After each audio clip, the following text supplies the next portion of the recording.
minut veel ja siis on neile sõitnud Prantsusmaa kõrgliiga eemal, on seda ründeliis, võistkonnad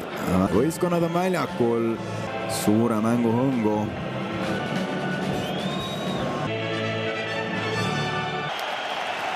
No nii, meil oma võistkonnaga siin täna olnud, kui siit Pedrilt väga kaval tõste, ja see on ja selge, kes liialt tormilt korda sisse tuli, sinna üldse torkima Pisool mine Lewandowski suunas ja Lewandowski küll saab selle palli rinnada,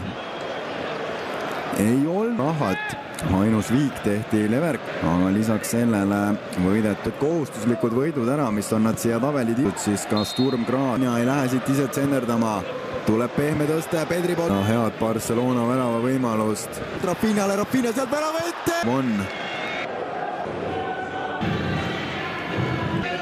ja endiselt jääb pall Barcelona kätte, Pedri kutab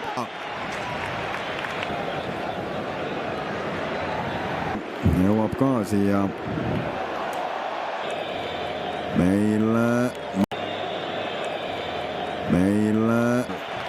siit Ork saab siit kaardi, teeb siit vea või kas läheb see viga ja no näeme ka selgelt mees hilja Palle palli kätte, aga Pedri võidab selle kiiresti tabelis punkti koos oleks, kui siit teeb Barcelona teisele positsiooni viimase vahetuse ära pingi peale